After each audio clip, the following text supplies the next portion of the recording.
c'est un plaisir, c'est un honneur pour moi. C'est aussi un petit peu intimidant de m'adresser à vous en cette occasion. Je comprends en vous entendant combien, et je le savais déjà au fond, la cause de l'apprentissage est un beau combat. Mais si c'est un beau combat, c'est qu'il n'est pas gagné, c'est qu'il n'est jamais gagné. Et il n'est en tout cas jamais gagné d'avance. Et pourquoi n'est-il pas gagné d'avance? Eh bien précisément, et là encore on l'a entendu dans ses premières prises de parole, par la ferveur, par l'engagement, du fait qu'aujourd'hui, dans notre société, dans notre langue aussi, serais-je tenté de dire, lorsqu'on prononce le mot apprenti, on dit quelque chose à la fois de très valorisant et de très dévalorisant. On dit à la fois quelque chose qui nous rappelle combien le terme de chef-d'œuvre, par exemple, qui peut s'appliquer aux formes les plus élevées de l'activité humaine, est d'abord expérimenté concrètement, modestement, dans les activités artisanales proprement dites. Mais on dit aussi du même coup, effectivement, ces situations de surplomb, ces situations de soumission, ces situations de domination dans lesquelles nous sommes au fond auxquelles nous avons tant de peine à nous extraire. Pourquoi cette hésitation? Est-ce que cette hésitation entre la valeur péjorative et la valeur améliorative de l'apprentissage, on en peut rendre compte à partir des aléas des majorités politiques successives, ou faut-il au contraire y entendre une vibration plus ancienne, plus profonde, qui vient de l'histoire, et c'est de cela évidemment que je tenterai de vous rendre compte. Cette histoire ancienne, effectivement, je fais profession de l'enseigner, et c'est aussi du terme de profession dont je voudrais vous parler. Quelle drôle d'idée, au fond, lorsque on a, comme vous, à bâtir l'avenir, de se pencher vers le passé. C'est une idée qui ne va pas de soi, c'est une idée à laquelle, au fond, je ne cesse de me confronter, peut-être pour me révolter contre elle, parce que, oui, je l'ai dit, la question de l'apprentissage est une question qui est, dans notre pays, très anciennement investie par la passion politique. C'est de cela dont je voudrais parler. C'est un mot qui a un lustre, et ce lustre, les historiens n'ont pas vocation à le polir, parce qu'ils ne souhaitent pas, je crois, je l'espère en tout cas, se laisser éblouir par l'éclat trompeur des mots, mais au contraire, le décaper et saisir quelle réalité plus mate, je dirais, plus anciennement établie, s'y révèle. Art est peut-être le seul mot que le Moyen-Âge, puisque, comme vous l'avez dit, non seulement je suis médiéviste, mais pour aggraver mon cas, je suis médiéviste spécialiste des villes de France et d'Italie, et donc, au fond, je suis un historien de cette forme qu'on appelle corporative du travail. Et c'est de cela dont je voudrais parler. Pour en parler, d'ailleurs, les hommes et les femmes du Moyen-Âge n'avaient guère d'autres mots à leur disposition que celui général, générique, d'art. Corporation est un mot bien plus récent, et il n'est pas français, il provient de l'anglais.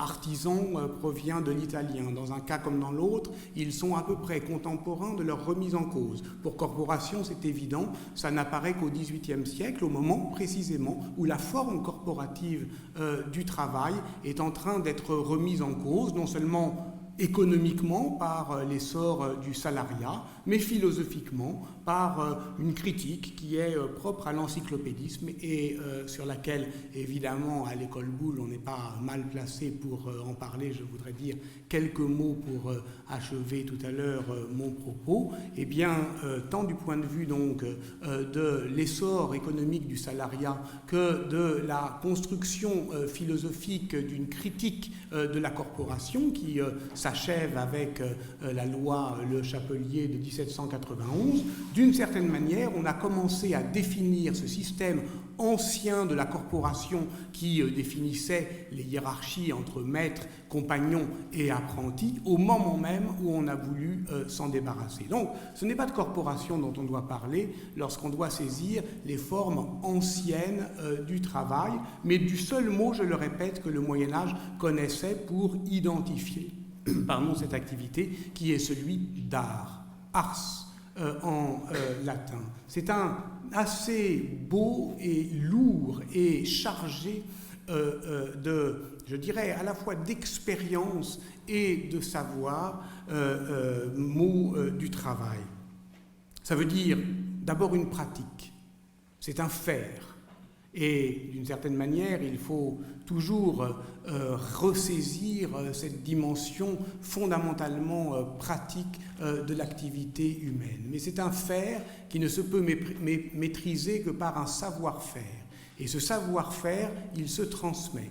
Dès lors, l'art, que ce soit d'une certaine manière celui de la menuiserie ou celui de la rhétorique, que ce soit celui de la médecine ou celui de la grammaire, que ce soit celui de tonnelier ou d'apothicaire, dans tous les cas, c'est une seule et même chose, c'est un faire qui se transmet par un savoir-faire. Et ce savoir-faire lui-même, il a des règles, ce qu'on appelle les règles de l'art. D'une certaine manière, dans une société ancienne, avant que ne triomphe le salariat et le discours d'escorte philosophique qui, au XVIIIe siècle, l'accompagnait, il n'y avait rien d'autre que ça. Des gens qui faisaient, qui savaient faire, qui transmettaient leur savoir-faire et qui parfois formalisaient leur savoir-faire par écrit, et ce qu'on appelait les règles de l'art. Mais à partir du moment où se construisent les règles, où se transmettent et se rédigent les règles écrites de l'art, commence à se construire une hiérarchisation, une domination de l'activité, et c'est de cela dont je voudrais parler. Continuons par exemple cette métaphore du menuisier qui va construire pour un architecte une maquette de son édifice. Il est dans l'art, il est proprement dans le faire. Et on sait bien qu'on a pu construire au Moyen-Âge des cathédrales avec seulement des fers et des savoir-faire, que ces savoir-faire n'étaient pas mathématisés, qui n'étaient même pas mémorisables par le dessin technique, qu'ils étaient seulement transmis de chantier en chantier, par des gabarits, par toute une technique qui est proprement celle de l'apprentissage. Seulement, voilà, à partir du moment où au XIIIe siècle, le dessin d'architecture rend le projet à la fois, je dirais, mémorisable et transportable, alors entre le chantier et celui qui sait faire, eh bien, s'interpose quelqu'un qu'on appelle l'ingénieur et quelqu'un qu'on appelle l'architecte, et lui-même a un moyen pour donner l'ordre à celui qui va faire, c'est le dessin. Et dès lors, commence à se hiérarchiser, nous sommes au XIIIe siècle, cette organisation des métiers. Et dès lors, on commence à dire qu'au-delà de l'art, qui désignait toute activité humaine, et je le répète, y compris les activités intellectuelles, et c'est d'ailleurs si vrai que la faculté de Paris s'appelait la faculté des arts, qu'il y avait des arts libéraux et des arts mécaniques, mais que tous étaient des arts, mais au-delà, commence à s'inscrire effectivement un autre registre du savoir, on va commencer à appeler la ratio, la raison, qui ne se peut envisager que lorsque on maîtrise l'écrit et lorsque on peut effectivement mathématiser sa pratique. Dès lors, se construisent d'autres métiers. Et ces métiers, eux-mêmes, ils se laissent très vite surplomber par une troisième catégorie au-dessus de l'ars, au-dessus de la ratio, qui est la scientia, c'est-à-dire la science. Et par la science, où là, ce n'est non seulement une transmission écrite, mais une transmission institutionnalisée par l'université, alors on accède à un autre type de métier qu'on va commencer à appeler une profession. On dit profession pour dire métier dans notre langue commune, mais on peut dire profession aussi, profession de foi pour une candidature politique. Et on dit dans les deux cas, on utilise un mot qui est d'inspiration religieuse, car pour avoir une profession, il faut avoir été voué à l'exercer, c'est-à-dire à avoir subi ou bénéficié proprement d'une vocation. Vous voyez comment le système commence à se spiritualiser, comment il commence à s'éloigner progressivement de ce socle pratique qui était celui originellement des métiers et de ce savoir-faire qui définissait de manière univoque et, je dirais, unique socialement tout le registre de l'activité humaine. Est-ce que ça veut dire que les choses commencent à se dégrader à partir du XIIIe, XIVe siècle?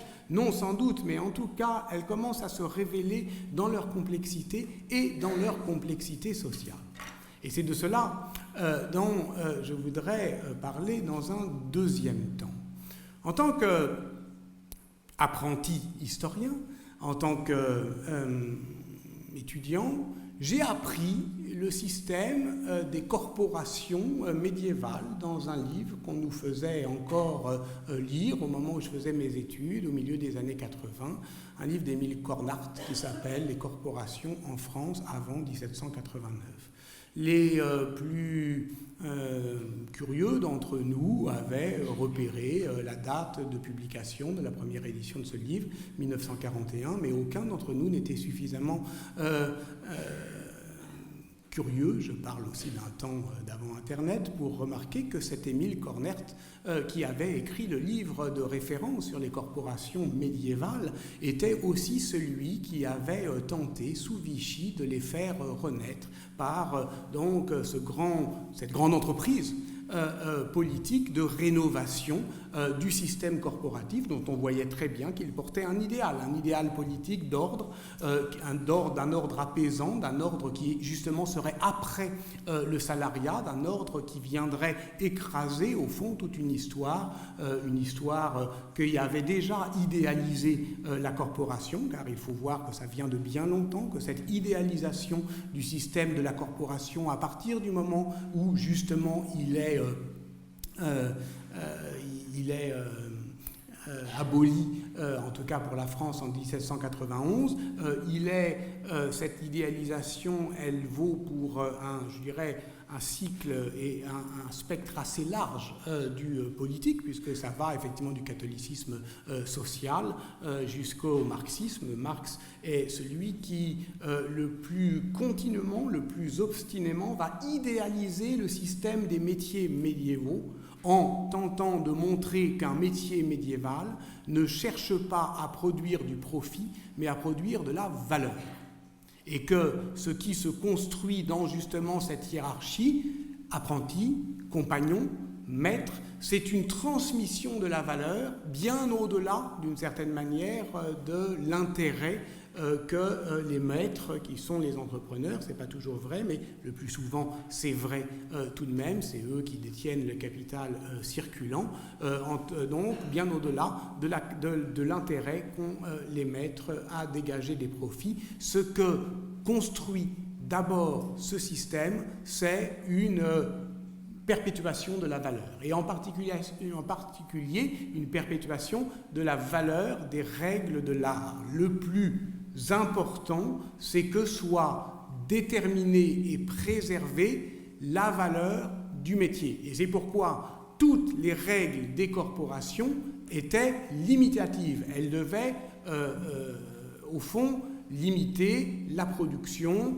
la productivité, empêcher le travail des enfants, empêcher le travail de nuit, pour garder au fond intacte la qualité du produit. C'était à partir de la valeur du produit qu'était entièrement fondé ce système. Et évidemment, dès lors que le système capitaliste commence à produire ses effets sociaux, de part et d'autre de l'échiquier politique, depuis effectivement la papauté et l'encyclique Rerum Novarum jusqu'au manifeste du Parti communiste, il y a beaucoup de forces politiques pour, au fond, réactiver, réenchanter la forme de la corporation dans laquelle s'inscrit, vous l'avez compris, l'apprentissage, comme une manière d'aller chercher dans le passé de quoi répondre non seulement aux injures du présent, mais également à une construction plus radieuse de l'avenir. Évidemment, tout ça pour dire effectivement que ce n'est pas uniquement un projet de la Révolution nationale, mais que la Révolution nationale prend sous Vichy une sorte d'ambiance générale anticapitaliste qui va faire long feu, cela va sans dire, mais ce qui est tout à fait intéressant, c'est que si la réactivation par Émile Cornart de cette histoire a perduré, elle a perduré du point de vue historiographique, c'est-à-dire que les corporations vichistes ont disparu très vite, mais en revanche, la lecture vichiste des corporations médiévales a été beaucoup plus lente et beaucoup plus difficile à décaper. Et c'est pour cela que, me semble-t-il, la notion de corporation et d'apprentissage qui lui est évidemment subordonné, aujourd'hui possède ce que j'ai appelé cette vibration, c'est-à-dire cette indétermination entre une valeur qu'on saisit toujours comme positive, comme rassurante, comme un idéal, comme une sorte d'âge d'or d'avant le salariat qui pourrait être réactivé et en même temps construire aussi une valeur répulsive qui est informée des usages et des mésusages politiques qu'on en a pu faire depuis bien longtemps. Alors, comment débrouiller cette affaire? D'abord, remarquez que depuis les premières normalisations du système de l'apprentissage, c'est-à-dire dans un contexte français, par exemple, le livre des métiers d'Étienne Boileau, 1260, qui est la première mise par écrit, notamment des règles de l'apprentissage, d'un contrat d'apprentissage, la manière dont un apprenti se loue pendant 2 ans, en règle générale, à un maître contre sa formation et qu'il lui doit donc du travail contre également une forme de rémunération qui le plus souvent n'est rien d'autre que le gîte et le couvert, et la façon dont les pouvoirs publics, là en l'occurrence la royauté sous Saint-Louis, eh bien, organisent, règlent le contrat d'apprentissage, eh bien, à partir de ce moment-là, d'emblée, le système, il est fondé sur une double hiérarchie. Une hiérarchie interne, évidemment, avec cette fameuse tripartition, qui en réalité ne se trouve pas dans les sources de la pratique, mais dans les sources normatives, je vais y revenir dans un instant, apprenti, compagnon, maître, et puis une hiérarchie externe des métiers, qui est très importante, qui est même déterminante dans la production de la valeur. C'est-à-dire l'idée que les métiers ne se valent pas, et que ce qui donne la valeur d'un métier, ce n'est pas sa dignité intrinsèque, ce n'est pas même sa pénibilité, ce n'est pas même d'ailleurs la compétence qu'on peut y mettre pour l'exercer, c'est la valeur symbolique des produits qu'il vise. C'est extraordinaire de penser que dans ce système-là, la hiérarchie interne et la hiérarchie externe fait que, on le voit très bien dans les sources fiscales, un compagnon de l'art de la soie sera mieux considéré qu'un maître de l'art des menuisiers ou qu'un apprenti de l'art des apothicaires sera mieux considéré qu'un maître maçon. Pourquoi? Eh bien, évidemment, parce que c'est un système qui produit de la valeur, et cette valeur, je le répète, elle est inscrite, elle est comme prise par le produit que l'on vise à transformer. C'est très important parce que, d'une certaine manière, nous sommes encore aujourd'hui gouvernés par ces hiérarchies symboliques. Nous l'avons été très longtemps. C'est pour cela, effectivement, que, par exemple, les patrons lyonnais, lors de la révolte des Canuts, eh bien, ne comprenaient pas les revendications des ouvriers de la soie, parce qu'ils disaient qu'ils avaient bien de la chance de manipuler un matériau si précieux et si noble, et que, d'une certaine manière, c'était la valeur même de ce qu'ils fabriquaient qui devait les rétribuer d'une vie de travail. En réalité, ce qui est très intéressant, c'est de considérer, et là, je ne veux pas être trop long parce que d'une certaine manière, ce n'est pas votre problème, c'est le nôtre, celui des historiens, comment on est sorti de ce cercle un petit peu enchanté, voyez, d'un système de valeurs emboîtées dont on ne savait pas très bien s'il était amélioratif ou péjoratif, valorisant ou dévalorisant, et qui, d'une certaine manière, était clos sur lui-même. D'abord parce qu'on a cessé de ne lire que des actes normatifs pour commencer à regarder les actes de la pratique. Le livre d'Émile Cornette, dont j'ai parlé, sur les corporations, était entièrement fondé sur les règles, sur les règlements, sur les statuts des métiers. Or, évidemment, les statuts des métiers, ils indiquent un cadre normatif et ils le répètent avec d'autant plus d'obstination qu'on peut imaginer qu'il n'est pas appliqué. Si on prend par exemple les règles du statut de la laine à Florence, que je connais un peu moins mal, avant la révolte des Ciompi en 1378, on voit qu'il ne cesse d'interdire le travail des enfants de moins de 6 ans. S'ils ne cessent de l'interdire, c'est donc qu'ils ne peuvent pas l'empêcher, c'est donc qu'ils ne parviennent pas à l'éradiquer. C'est donc que l'ensemble de ces sources normatives ne nous renseignent pas sur les règles de l'art, mais sur l'incapacité des pouvoirs publics à les faire appliquer. C'est donc qu'il faut les lire à l'envers. Et c'est donc que, d'une certaine manière, pour comprendre une pratique, c'est bien par les actes de la pratique qu'il faut justement passer, c'est-à-dire par les contrats d'apprentissage. Et c'est depuis une quinzaine d'années que les historiens se mettent à lire comme source historique les contrats d'apprentissage. Et là, c'est d'une toute autre nature sociale à laquelle on a affaire. On a véritablement un monde complexe, de pluriactivité qui se lève. Par exemple, je prends 2 exemples. Et ensuite, j'arrête là et je répondrai bien volontiers à vos questions si vous en avez. Le premier est inspiré des travaux récents de Philippe Bernardi qui a travaillé sur les contrats d'apprentissage en Provence au XIVe et XVe siècle, et en particulier dans les métiers du bâtiment. Il montre que cette hiérarchie, qui est une hiérarchie fantasmée, une hiérarchie idéalisée, maître, compagnon, apprenti, dans les faits, elle est sans cesse contrariée. Pourquoi ? Eh bien parce que ce qu'elle ne montre pas, par exemple, c'est le travail des femmes, qui est systématique et qui n'est pas systématiquement dégradé, contrairement à ce qu'on croit. Ce ne sont pas seulement les veuves, ce ne sont pas seulement les filles des maîtres qui peuvent être donneuses d'ordre, mais on le voit dans le cas notamment de la corderie en Provence, eh bien, des chefs d'entreprise, femmes, qui travaillent complètement hors du système de l'apprentissage et des métiers. Et donc, il y a une capacité, au fond, de contourner ces règles. Et puis, l'autre façon de considérer les choses, c'est aussi de voir comment la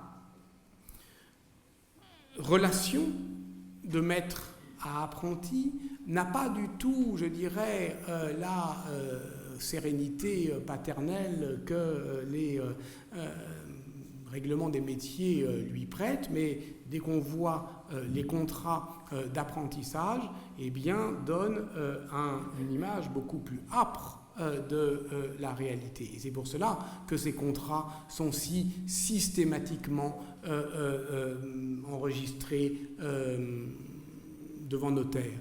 Ça a été montré, c'est le deuxième et dernier exemple que je prendrai, par des travaux récents de Thomas Firsch à Dijon. À Dijon, il y a toute une série de contrats qui sont rédigés, en particulier pour les tonneliers. Et on est très étonné de voir comment de jeunes garçons qui rentrent en apprentissage chez les tonneliers font tout strictement consigné de leurs droits et devoirs. Ils vont servir et obéir leur maître. C'est cela qui est dit. Ils vont servir et obéir leur maître. À aucun moment on dit que le maître va leur apprendre un savoir-faire. Ils rentrent en apprentissage comme on rentre en service et alors ils mettent par écrit tout ce que le maître ne doit pas leur faire subir, notamment de sévices et autres. C'est donc qu'on est dans un monde réglé, qu'on est dans un monde qui est un monde social complexe, un monde social où le contrat d'apprentissage ne se laisse pas seulement ramener à la formation d'un métier. D'ailleurs, c'est ça qui est aussi montré à Dijon, c'est-à-dire qu'on rentre en apprentissage chez un tonnelier, mais en fait, on va essentiellement aller travailler dans ses vignes, parce que les artisans ne sont pas qu'artisans, il y a une pluriactivité très complexe. Et ce monde, il est réglé, mais ça ne veut pas dire qu'il est idéal. Alors, est-ce que ça veut dire, et j'en terminerai par là, que vous avez eu tort de m'inviter? Oui, sans doute, de toute façon, d'une manière générale. Est-ce que ça veut dire que les historiens ne sont que d'incorrigibles rabat-joie, sont des désenchanteurs professionnels qui viennent dégrader l'image toujours un peu vertueuse qu'on peut avoir des réalités auxquelles, effectivement, légitimement, on cherche à s'accrocher? Non, je ne crois pas. Mais peut-être que pour ramener au fond du passé une ressource d'intelligibilité et d'encouragement, puisque c'est de cela dont on parle, c'est effectivement de construire un avenir qui est un avenir à la fois respectueux des traditions, vous l'avez dit à maintes reprises, mais aussi informé, prévenu, considérons effectivement les expériences acquises, d'une certaine manière l'horizon médiéval rêvé est peut-être d'une moindre efficacité que au fond ce moment qui est le moment de l'école Boulle, c'est-à-dire le moment plus ouvertement philosophique des Lumières, c'est-à-dire ultimement la question de l'encyclopédie. N'oublions pas que ce qu'on appelle l'encyclopédie reprend l'encyclopédie de Diderot et d'Alembert, qui est le dictionnaire raisonné des arts, des techniques et des sciences, prend d'une certaine manière art dans le premier sens, qui est celui que j'exposais pour commencer et celui que je vise enfin pour terminer, qui est celui de toute activité humaine qui est universalisable en tant qu'elle est un faire réglé par un savoir-faire, et qu'écrit Diderot dans l'article Art de l'encyclopédie, qui est d'une certaine manière la clé de voûte de cette entreprise extraordinaire de récapitulation des savoirs et des savoir-faire, dont on a toujours tort de considérer que c'est une entreprise philosophique et rationnelle. C'est d'abord une récapitulation sociale de tous ces savoirs, d'un trésor de gestes, et il suffit pour le comprendre de voir avec quel soin les rédacteurs de l'encyclopédie ont d'abord cherché à documenter par les planches toutes les manières de travailler dans tous les arts possibles. Et qu'est-ce qu'un art, écrivait Diderot? Eh bien, c'est une activité où la spéculation ne se laisse pas séparer de la pratique. La spéculation ne se laisse pas séparer de la pratique, et d'une certaine manière, on voit très bien que si on cherche à conjoindre les établissements d'enseignement supérieur et les établissements d'apprentissage, si on tente de ramener une articulation plus respectueuse entre le savoir et l'expérience, entre l'entreprise et l'école, et bien d'une certaine manière, davantage que l'horizon fantasmé d'un Moyen-Âge idéal et reconstruit, c'est tout simplement vers ce moment-là, qui est le moment des Lumières, et qui est un moment qui nous rappelle que l'idée de progrès est encore possible et qu'elle est possible si socialement, collectivement, on se donne les moyens de l'assumer. C'est donc, me semble-t-il, davantage que vers le Moyen-Âge, vers ce moment-là de l'encyclopédie qu'il nous faut tourner nos esprits et nos espérances. Je vous remercie.